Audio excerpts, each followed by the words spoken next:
memberikan komentar atau pertanyaan pada tausiah Ustadz Masri. Oh, ini sudah ada Ibu Aisyah ya. Silakan Bu Aisyah yang sudah angkat tangan.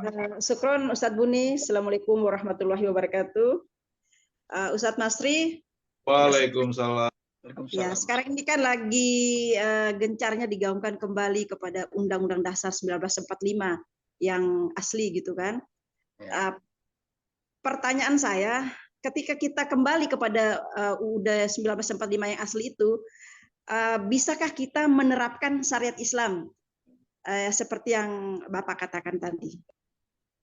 Ya, sekira itu saja Pak. Terima kasih. Wassalamualaikum warahmatullahi wabarakatuh. Waalaikumsalam. Silakan, saya ada cetak buku bertarung mempertahankan agama dan bangsa. Saya nggak tahu bagaimana supaya bisa ada di kantor itu. Besok saya bawa beberapa lah. Sebenarnya kita kalau berpikir tentang Indonesia untuk sementara ini berpikirlah pada pembukaan Undang-Undang Dasar 45. Tadi malam kita sedang ada live dengan Pak Mursalin, nanti bisa kita share. Saya juga mengungkapkan soal itu. Ya. Saya ingin semua kita memahami Pancasila dengan baik. Pertama, yang dimaksud Pancasila dalam konteks bernegara, itu bukan Pancasila yang ada di dada Garuda Pancasila seperti yang di tembok siapa ini di latar belakang kawan-kawan nih. Bukan. Saya ulangi, itu nggak ada dasar hukumnya.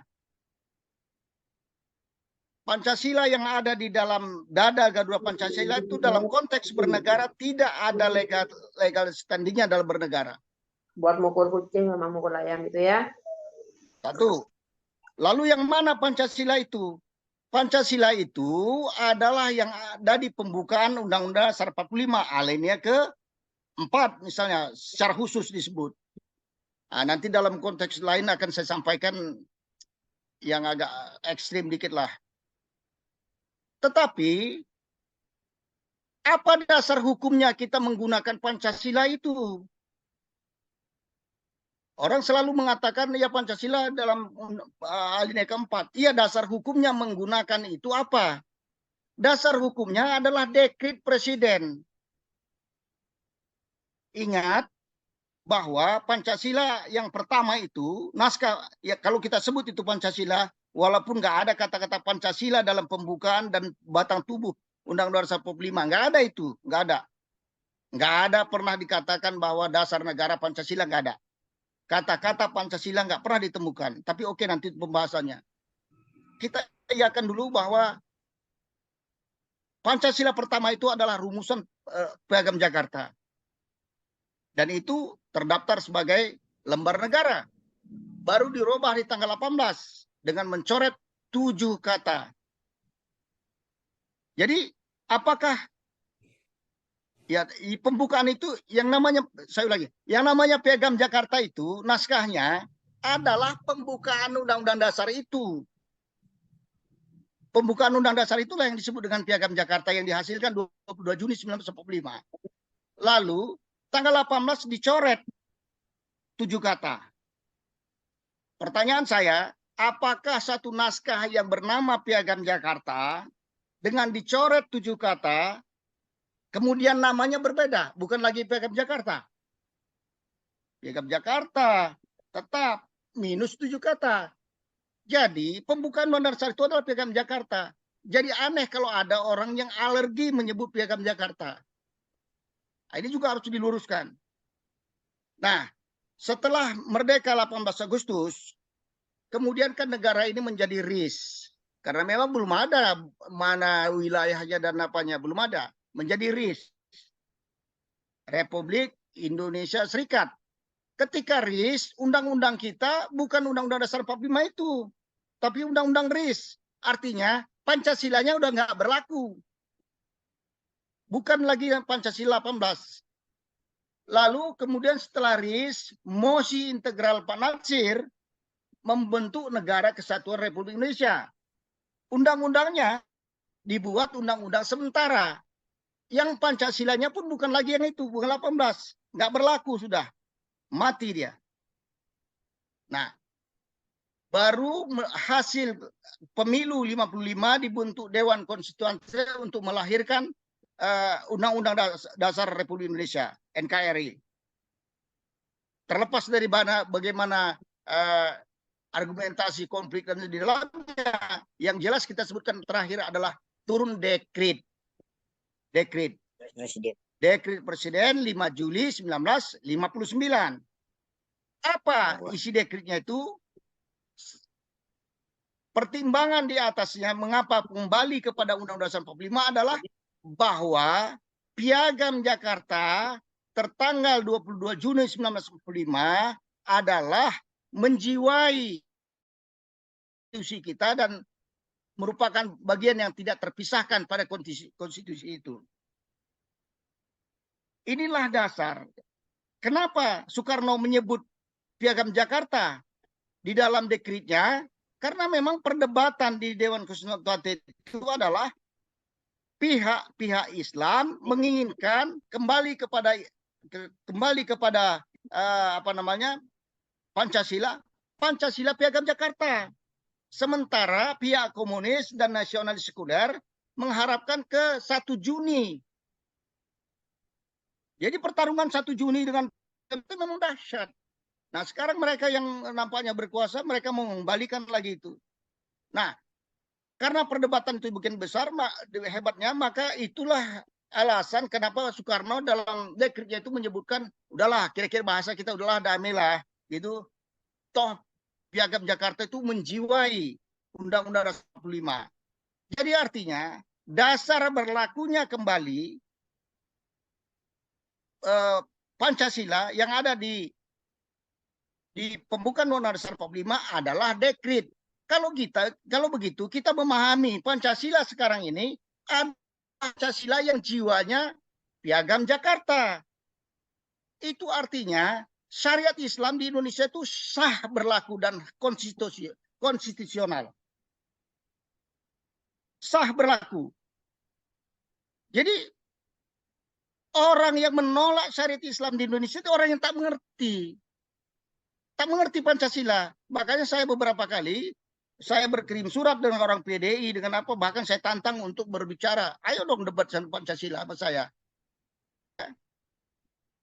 Ingat ketika saya misalnya pertama ya meributkan tentang rancangan undang-undang haluan ideologi Pancasila. Saya kirimi surat semua ke DPR, fraksi-fraksi, kemudian saya blow up. Pancasilanya sudah dilarikan. Sayangnya anggota dewan kita, baik yang Islam atau apa, cuma berfokus pada kenapa tidak dimasukkan dalam konsider TAP MPR nomor 25 tahun 66. Kan caranya salah itu.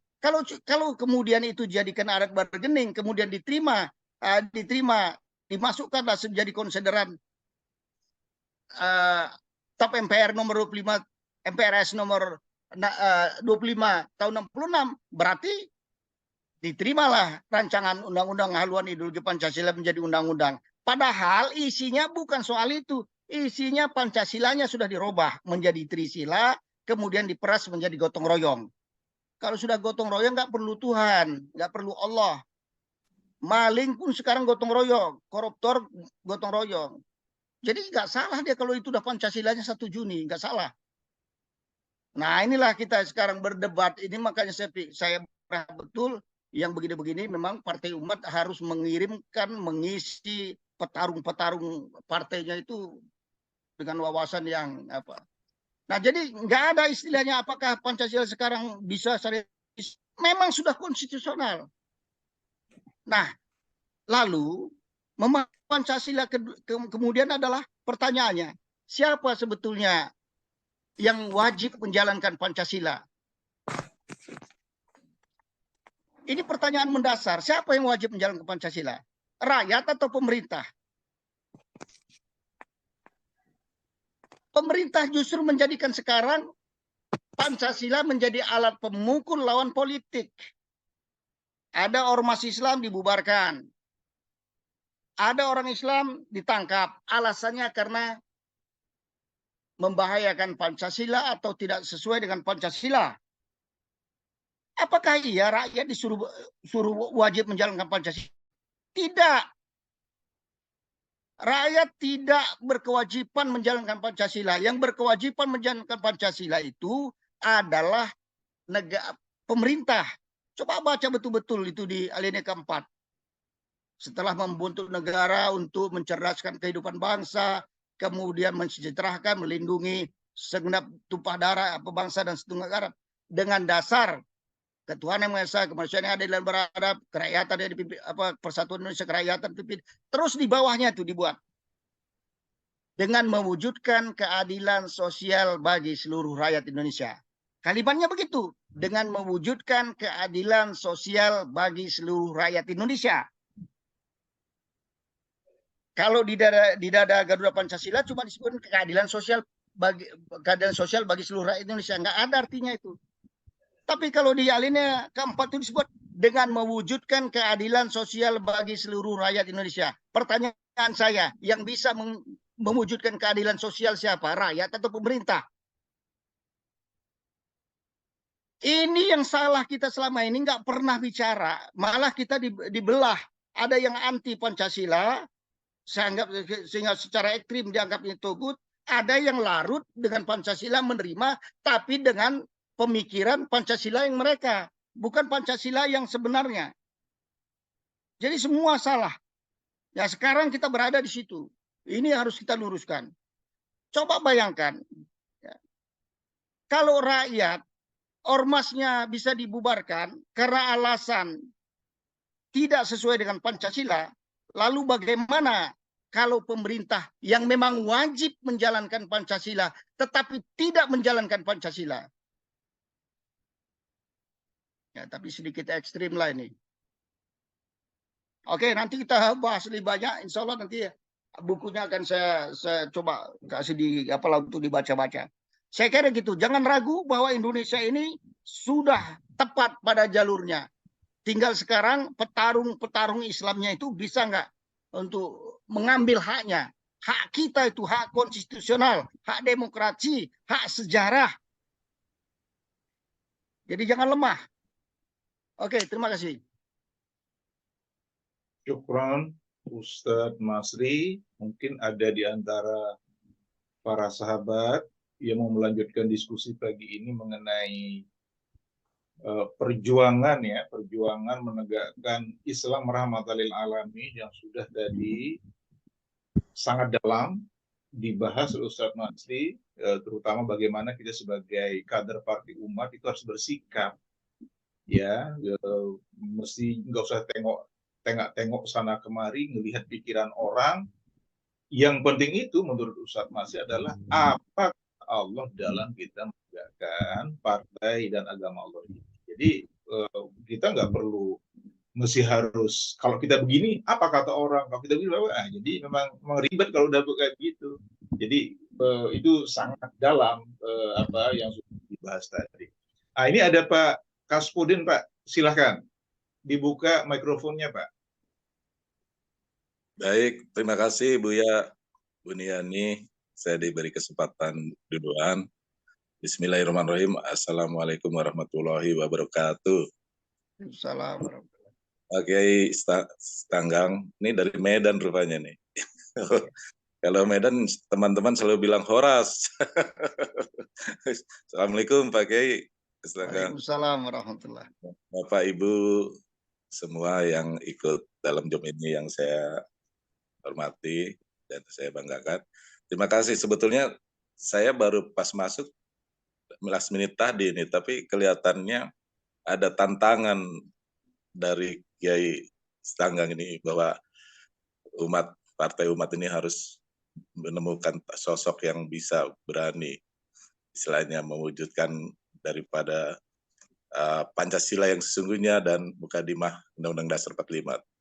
Kalau salah yang belum saya dengar nih mohon dimaklum nih Pak Kiai, tapi karena saya minta duluan ini karena semangat tadi ditantang oleh Pak Kiai ini. Jadi memang sepemahaman saya kalau rahmatan lil alamin artinya Islam itu adalah ya rahmat bagi setiap makhluk di muka bumi ini begitu. Itu mungkin pemahaman saya.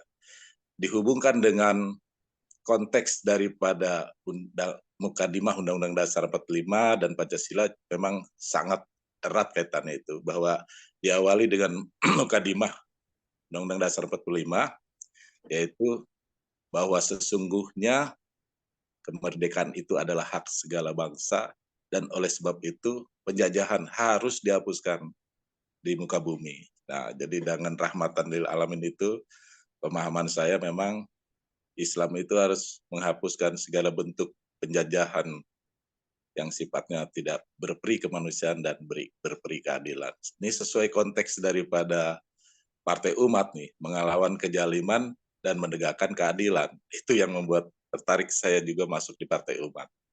Kemudian betul saya sependapat dengan Pak Kiai ini bahwa sebetulnya memang yang lebih wajib menjalankan Pancasila dan Undang-Undang Dasar 45 itu memang pemerintah begitu, karena tugasnya melindungi segenap bangsa Indonesia dan tumpah darah Indonesia. Dan kalau kita lihat dari konteks proklamasi kan, saya masih hafal benar bunyinya, kami bangsa Indonesia dengan ini menyatakan kemerdekaan Indonesia, hal-hal yang mengenai pemindahan kekuasaan dan lain-lain diselenggarakan dengan cara seksama dan dalam waktu sesingkat-singkatnya. Artinya pemindahan kekuasaan. Mukadimah Undang-Undang Dasar 45 ini dan Pancasila ini karena perwujudan daripada bentuk kemerdekaan yang memang pemindahan kekuasaan daripada penjajah Belanda menjadi pemerintah Indonesia untuk membentuk suatu pemerintahan yang kemudian berdasarkan Pancasila. Begitu ya Pak Kiai ya tadi ya. Betul, jadi sangat betul sekali itu. Jadi jangan dibalik, justru rakyat yang suruh berpancasila dan menjalankan Undang-Undang Dasar 45, kemudian akhirnya rakyatlah yang dijerat hukuman-hukuman yang kemudian dianggap makar, yang kemudian tidak Pancasialis, dan kemudian ke kiri-kirian, ke kanan-kanan. Nah, itu satu rejim yang mungkin zaman Orde Lama ada kasus-kasus subversif. Jadi kalau bertentangan dengan kekuasaan dianggap subversif gitu. Jadi kebetulan saya ngajar Pak Kiai di bidang itu. Jadi kemudian saya sependapat sekali, memang sangat luar biasa Pak Kiai ini menemukan satu teori yang memang ini baru saya dengar nih, bahwa yang menjalankan Pancasila dan Undang-Undang Dasar 45 itu harus pemerintah gitu, pemerintah. Karena dengan menjalankan Mukadimah, menjalankan Undang-Undang Dasar 45 dan Pancasila, berarti rakyat kita ini dilindungi gitu ya, dicerdaskan dan lain-lain yang tadi itu. Dan mungkin ada sekarang amandemennya jadi bukan Undang-Undang Dasar 45 Pak Kiai. Jadi namanya, kemarin saya ikut Mahkamah Konstitusi, Buya Yani, saya bilang ada koreksi nih, amandemen Undang-Undang Dasar 45 sekarang bukan 45 lagi. Yang terakhir ini, yang 99 itu jadi Undang-Undang Dasar Negara Republik Indonesia tahun 1945. Begitu bunyinya sekarang. Kalau itu nggak disebut itu, masih belum diamandemen tuh. Gitu Pak Kiai.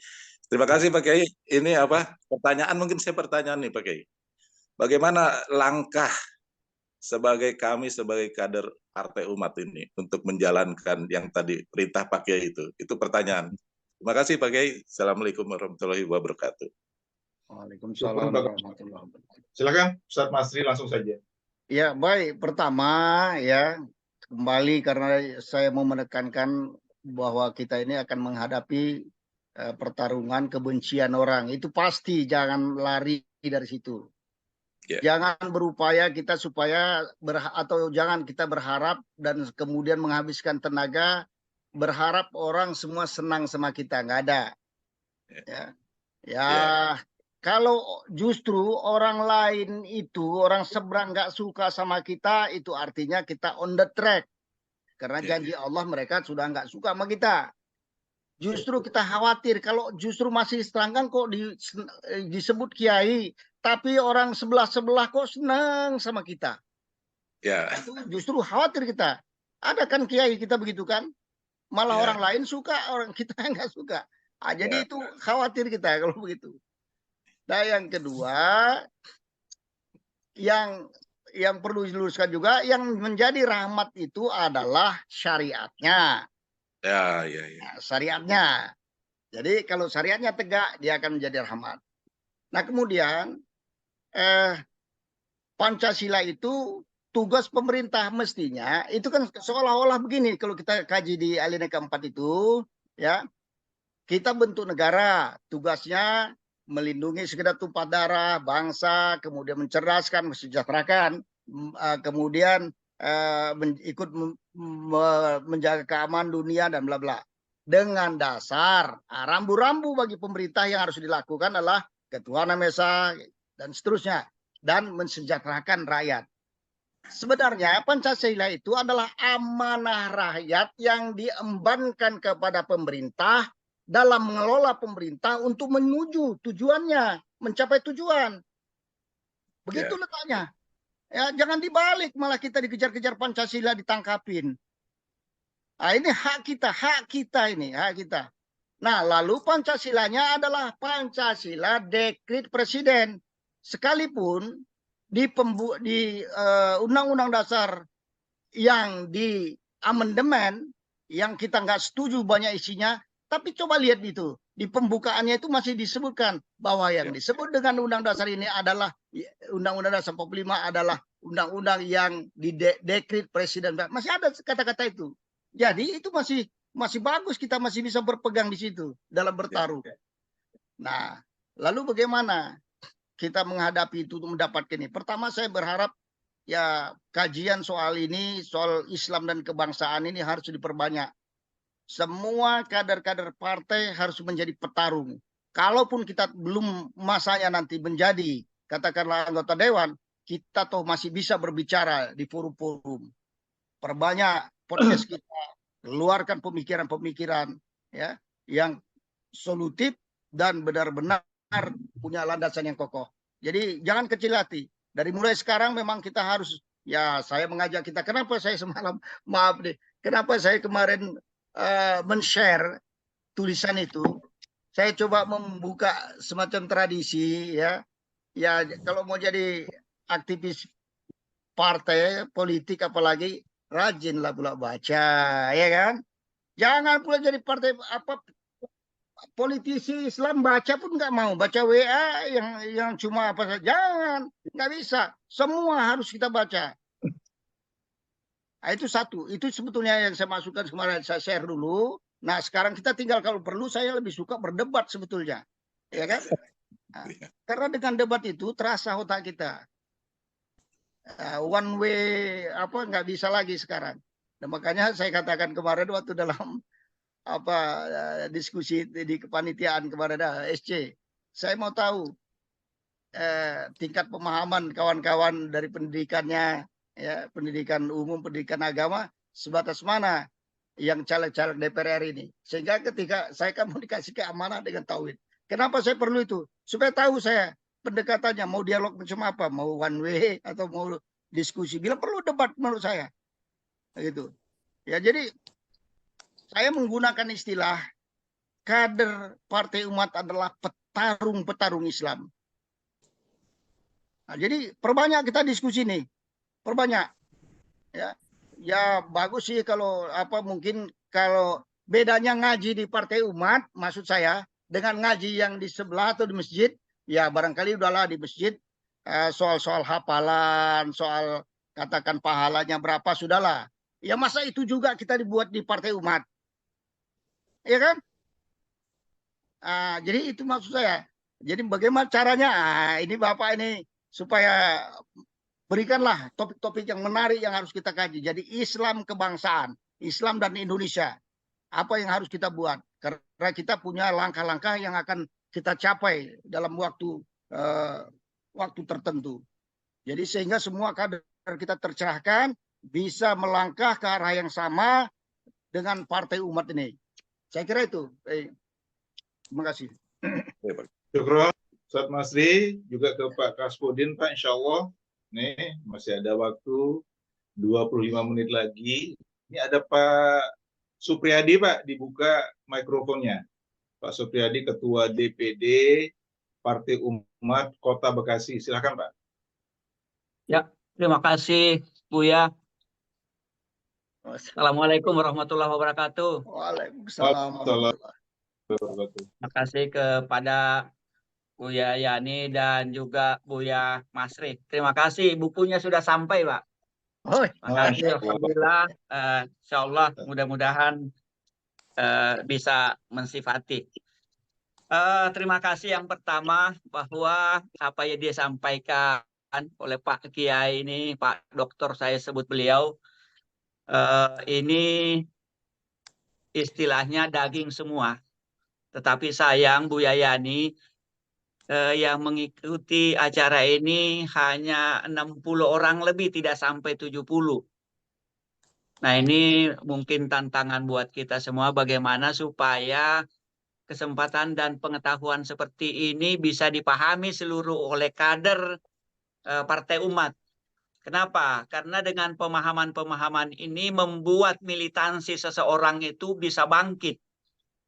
Tanpa pengetahuan seperti ini, apa yang disampaikan oleh Pak Kiai, Pak Dr. Masri Sitanggang ini, maka kita akan lembek dan lemah. Saya melihat ini dan mendengar ini sangat-sangat hebat. Ternyata yang menjas kita bahwa intoleran itu adalah orang yang tidak Pancasilais. Justru yang umpama yang keras ini, yang hebat ini, yang seperti surat Al-Fat ayat 28, Muhammadur Rasulullah walladzina ma'hu asyidau alal kufar tapi ruhamau bainahum. Ini adalah benar-benar Pancasila. Tetapi kita selama ini kalau kita berbicara hukum Islam, berbicara ketegasan, kita disebut intoleran. Nah, saya baru terbuka lagi apa yang disampaikan oleh Pak Doktor, guru saya ini sangat-sangat hebat. Tetapi sayangnya, Bu Yani yang ini hanya diikuti kurang lebih 60 orang. Nah, bagaimana DPP agar bisa paling tidak menyamai Muhammadiyah. Kalau ada kajian-kajian seperti ini, itu kurang lebih 500 itu. Bisa 500-600 orang. Masa sih kita tidak bisa mengikuti bangsa 300-500 orang, padahal kita seluruh Indonesia ini sangat banyak.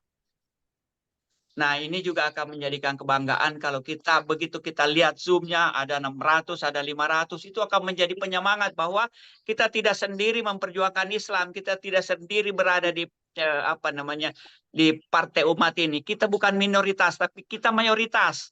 Dan itu akan membuat giroh kita tambah semangat, tambah hebat untuk memperjuangkan Islam rahmatan alamin. Saya rasa itu saya tidak membuka pertanyaan, tapi saya menggugah bagaimana supaya kita ini mengikuti materi-materi ini banyak sekali.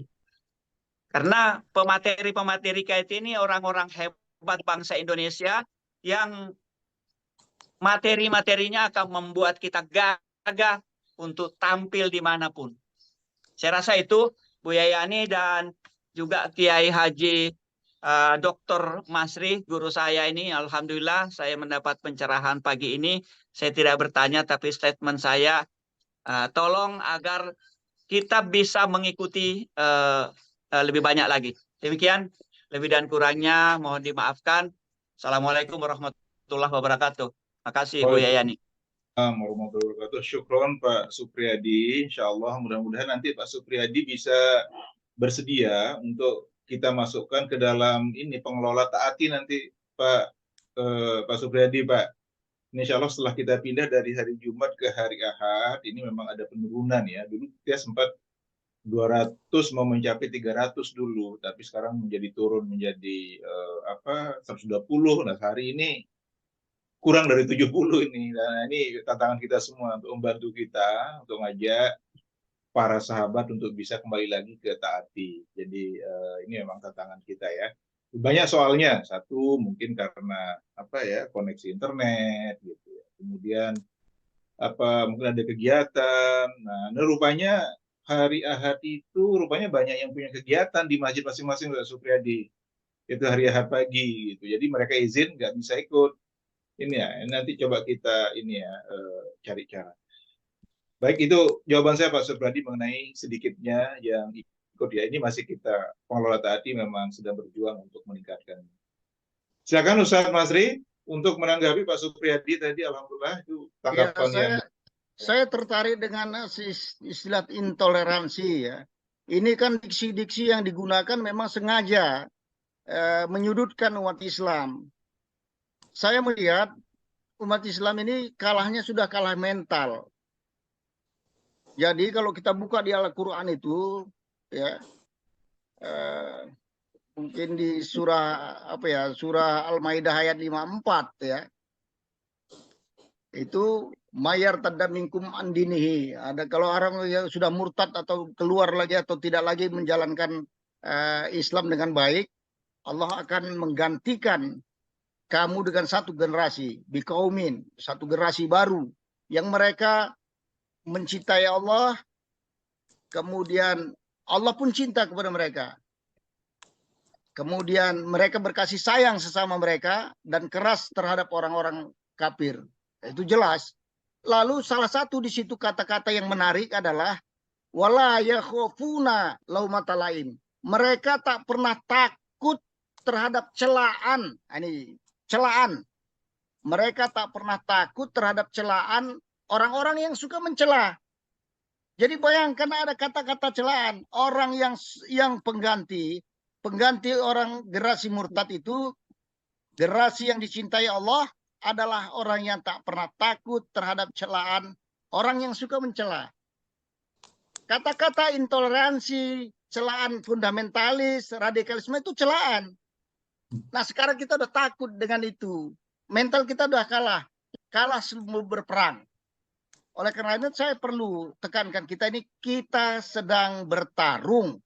Apapun yang mereka lakukan adalah dalam rangka mengalahkan kita. Jadi jangan mengalah dengan kata itu, jangan kalah. Kalau umat Islam tidak toleransi, yang jumlahnya pada awal-awal kemerdekaan lebih dari 95%, apa mungkin orang kafir bisa hidup di Indonesia? Tidak. Kalau umat Islam tidak toleransi, padahal mereka dominan di sini, nggak ada yang bisa hidup agama lain. Jadi ini kan keterlaluan. Makanya di dalam buku itu ada satu tulisan juga yang satu judul, siapa sebetulnya yang cinta NKRI? Nah, saya gambarkan bahwa orang-orang yang bukan lagi Islam itu justru memihak Belanda dan Portugis.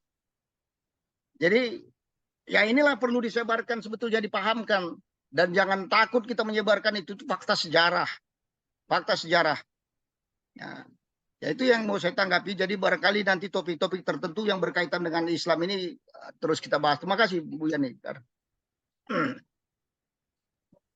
Syukron, Ustaz Masri, para sahabat, masih ada waktu sekitar 15 menit untuk kita diskusi ya. Jadi memang ada beberapa poin penting tadi sebetulnya ya yang dibahas tadi ini yang terjadi sebetulnya dalam 12 tahun terakhir ya, mungkin ya 11 tahun terakhir ini sejak 2012 kalau kita hitung-hitung ya. Ya di antaranya misalnya tadi yang sangat penting dibahas oleh Ustadz Masri adalah soal apa yang disebut sebagai deradikalisasi. Nah, ini deradikalisasi ini kata yang kelihatannya sangat mulia begitu ya, sangat patriotik, sangat nasionalis. Tetapi di balik kata deradikalisasi tadi itu ada terkandung semacam deislamisasi kata Ustadz Masri. Nah, ini penting ini Bapak Ibu ya. Nah, jadi sekarang ini kita umat Islam itu mesti harus menjadi Islam yang moderat, menjadi rahmatan lil alamin. Tetapi kata rahmatan lil alamin sendiri juga itu menurut Ustadz Masri itu juga dibelokkan artinya gitu dari ajaran Islam sesuai dengan interpretasi orang-orang terutama kaum Islam liberal yang mencoba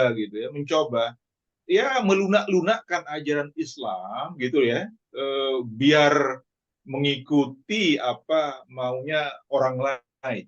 Nah, itu terutama misalnya tadi 3 kelompok kata Ustadz Masih, yaitu kalau mengutip dari surah Al-Baqarah, walan tardu angkal yahudu walan nasoro hatta tattabi'a millatahum. Jadi orang Yahudi dan Nasrani tidak akan ridho gitu ya sampai kalian mengikuti agama mereka.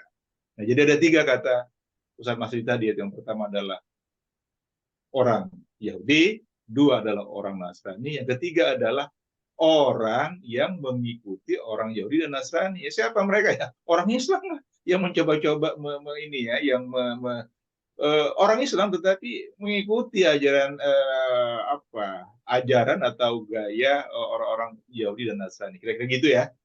Kalau saya mau ini tadi highlight beberapa hal yang penting tadi dari Ustadz Masih. Nah, ini Bapak Ibu, kita yang di Partai Umat ini mestinya kita lurus aja, nggak usah lihat kiri kanan.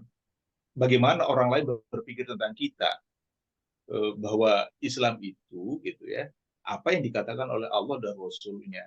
Nah, jadi kalau kita mau mencoba mencocok-cocokkan diri kita sesuai dengan keinginan orang lain, kan repot jadinya ya. Gitu. Nah, kira-kira gitu Bapak Ibu ya. Itu yang penting sekali tadi yang dikatakan oleh Ustadz Masri. Jadi Bapak Ibu silahkan kalau ada yang mau ini karena penting karena sangat fundamental. Orang-orang yang anti Islam itu mencoba untuk mengubah cara berpikir orang Islam. Di antaranya adalah dengan memberikan label-label negatif terhadap perjuangan orang Islam. Seperti apa? Radikal, intoleran, anti Pancasila. Itu yang terjadi. Nah, ini dalam 12 tahun terakhir ini sudah bertumbangan, ya saya tidak, mungkin salah ya, kita tidak tumbang ya. Itu banyak sekali aktivis Islam dan ulama yang dimasukkan ke penjara. Termasuk saya itu masuk itu penjara. 1,5 tahun kena, lalu menjalani 11 bulan dalam penjara, begitu ya Bapak Ibu. Jadi ini kita sudah merasakan semua. Betul itu yang dikatakan oleh Ustadz Masri tadi. Tetapi kita nggak ini gitu. Tetap aja kita lurus aja. Justru kita semakin yakin bahwa kita ini benar karena kita tiap hari dibenci oleh orang yang membenci Islam. Nah, kalau kita dibenci sama pembenci Islam berarti kita di jalan yang benar dong gitu, kira-kira gitu. Nah, ini silakan Ustaz Tahir, silakan dibuka. Ya, silakan. Assalamualaikum warahmatullahi wabarakatuh. Waalaikumsalam. Terima kasih Pak Dr. Kiai Haji Masri Sitagang yang saya banggakan, juga sahabat-sahabat di seluruh Indonesia yang menyaksikan tayangan ini. Di dalam Al-Quran memang banyak hal-hal yang menyuruh kita harus ada greget ya. Misalnya di surat Al-Anfal ayat 73 itu menjelaskan tentang betapa mereka itu orang-orang kafir ya, aliansi kufar, saling melindungi. Walladzina kafaru ba'dhum awliya ba'd. Kata Allah tuh, illa taf'aluhu, kalau kamu tidak melaksanakan apa yang telah diperintahkan Allah, maksudnya saling melindungi di antara umat Islam, takun fitnatun fil ardi wa fasadun kabir. Akan terjadi kekacauan di muka bumi dan akan terjadi kerusakan yang besar. Jadi ini, saya sangat terima kasih ya, setelah diberi inspirasi ini lebih lebih menguatkan tekad kita untuk menegakkan syariat Islam itu lebih kuat rasanya. Mudah-mudahan Allah memberikan pertolongan kepada umat Islam, khususnya Partai Umat, sehingga bisa mewujudkan bahwa Islam itu betul-betul rahmatan lil alamin. Dan yang ingin saya tanyakan, mungkin apakah ada hubungannya dengan prinsip di Muhammadiyah bahwa negara Indonesia itu sebagai darul ahdi wasyahadah gitu. Ya. Pak Kiai, bagaimana itu korelasinya dengan prinsip itu? Silakan. Terima kasih. Assalamualaikum warahmatullahi wabarakatuh. Waalaikumsalam. Silakan langsung aja. Iya, negara ini kan bukan hadiah seperti negara lain-lain. Ya. Sebutlah misalnya Malaysia, Inggris memberikan kemerdekaan, ya kan? Ya. Nah, atau negara kerajaan diwariskan. Tidak, kita melalui perjuangan. Siap. Dan di situ hebatnya akhlak Islam. Yang berjuang itu orang Islam.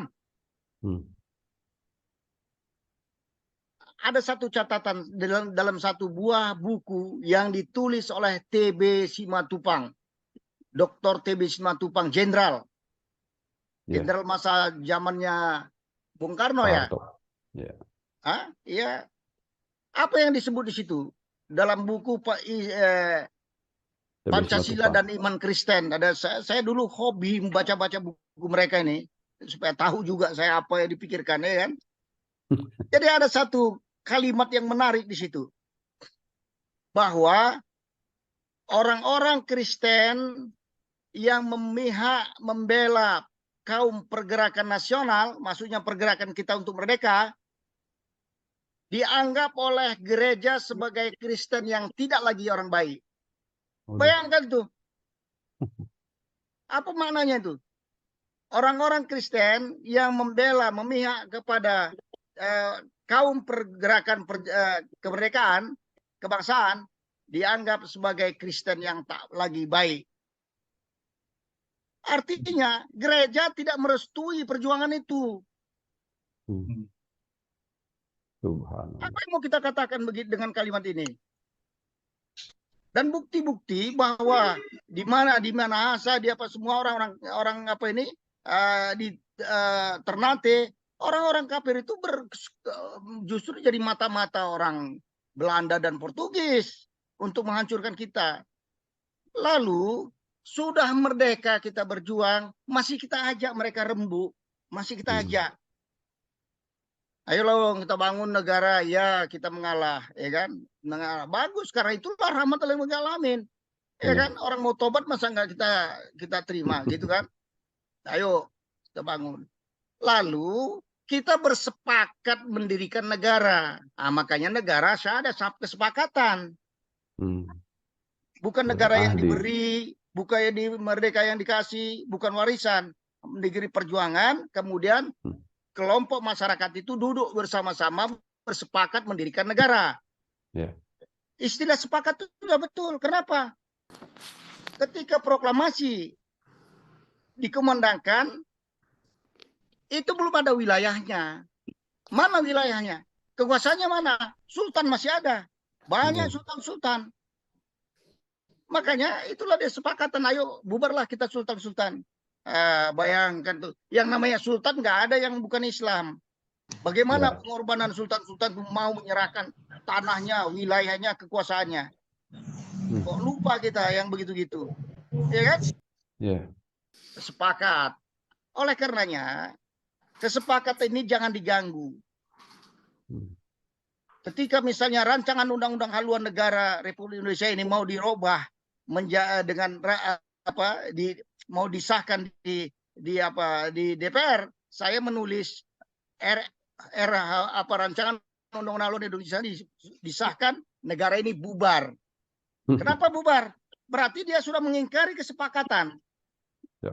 Kalau dia sudah mengingkari kesepakatan, berarti kita punya hak juga memperjuangkan negara ini negara Islam. Itu harus sadar kita. Jadi jangan ditakut-takuti, kami sebagian barat nanti akan memisahkan diri. Kita kan kebanyakan ketakutan.